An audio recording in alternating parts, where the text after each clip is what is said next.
ప్రపంచం గర్వించదగ్గ మేధావి డాక్టర్ బిఆర్ అంబేద్కర్ అని తెలంగాణ గౌడ సంక్షేమ సంఘం రాష్ట్ర వర్కింగ్ ప్రెసిడెంట్, తెలంగాణ సామాజిక ఉద్యమకారుడు, సూర్యాపేట జిల్లా రియల్ ఎస్టేట్ వ్యాపార అసోసియేషన్ అధ్యక్షుడు, సావిత్రిబాయి పూలే జాతీయ విశిష్ట సేవా అవార్డు గ్రహీత పంతంగి వీరస్వామి గౌడ్ అన్నారు. మంగళవారం సూర్యాపేట జిల్లా కేంద్రంలోని ఈద్గా రోడ్డులోని రైతు బజార్ వద్ద గల అంబేద్కర్ విగ్రహానికి పూలమాల వేసి ఘనంగా నివాళులర్పించారు. ఈ సందర్భంగా ఆయన విలేకరులతో మాట్లాడుతూ భారత రాజ్యాంగం గురించి ప్రజలకు అవగాహన కల్పించడం, రాజ్యాంగ అంబేద్కర్ ఆలోచనలు, భావనల ప్రాముఖ్యతను వ్యాప్తి చేసే లక్ష్యంతో ప్రతి సంవత్సరం రాజ్యాంగ దినోత్సవాన్ని జరుపుకుంటారని చెప్పుకొచ్చారు. 75వ భారత రాజ్యాంగ దినోత్సవాన్ని నవంబర్ 26 జరుపుకుంటారు. ఈ రోజును జరుపుకోవడానికి కారణం ఏమిటి?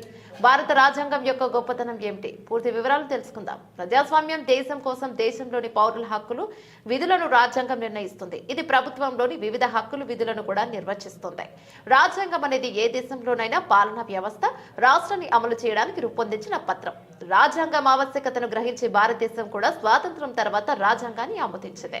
రాజ్యాంగాన్ని రూపొందించడానికి అనేక దేశాల రాజ్యాంగాలను అధ్యయనం చేసి వారి నుండి మంచి నియమాలు, చట్టాలను గ్రహించిన భారత రాజ్యాంగాన్ని రూపొందించారు. భారత రాజ్యాంగం గురించి ప్రజలకు అవగాహన కల్పించడం, రాజ్యాంగం అంబేద్కర్ ఆలోచనలు, భావనల ప్రాముఖ్యతను వ్యాప్తి చేసే లక్ష్యంతో ప్రతి సంవత్సరం రాజ్యాంగ దినోత్సవాన్ని జరుపుకుంటారని పంతంగి వీరస్వామి గౌడ్ అన్నారు. భావితరాలకు అంబేద్కర్ జీవిత చరిత్రను పూర్తి స్థాయిలో అందించాలని ఆయన అన్నారు.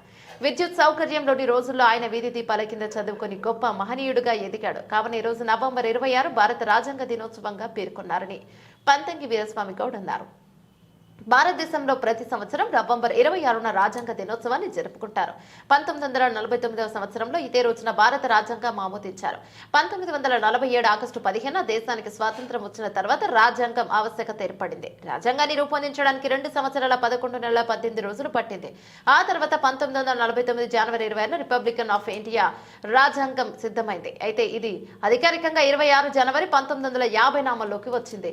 ఆయన రాసిన రాజ్యాంగం వల్లనే నేడు చట్టాలు నడుస్తున్నాయని పంతంగి వీరస్వామి గౌడ్ అన్నారు. ఈ రోజును ప్రతి సంవత్సరం గణతంత్ర దినోత్సవంగా జరుపుకుంటారు. ఈ కార్యక్రమంలో రియల్ ఎస్టేట్ పట్టణ అధ్యక్షుడు జలగం సత్యం గౌడ్, రియల్ ఎస్టేట్ జిల్లా గౌరవ సలహాదారులు దేవకిషన్ నాయక్, జిల్లా ప్రధాన కార్యదర్శి వెన్న శ్రీనివాస్ రెడ్డి, జిల్లా కోశాధికారి పాల సైదులు, జిల్లా కార్యదర్శి మండాది గోవర్ధన్ గౌడ్, సహాయ కార్యదర్శి తండు సైదులు గౌడ్, పట్టణ గౌరవ సలహాదారుడు మాదిగిడ్డి గోపాల్ రెడ్డి, పట్టణ కార్యదర్శి అయితే గాని మల్లయ్య గౌడ్, సహాయ కార్యదర్శి ఆకుల ఈరయ్య గౌడ్, పట్టణ ఉపాధ్యక్షుడు ఖమ్మంపాటి అంజయ్య గౌడ్, పటేల్ కిరణ్, సారగండ్ల కోటేష్, రాపర్తి జానయ్య తదితరులు పాల్గొన్నారు.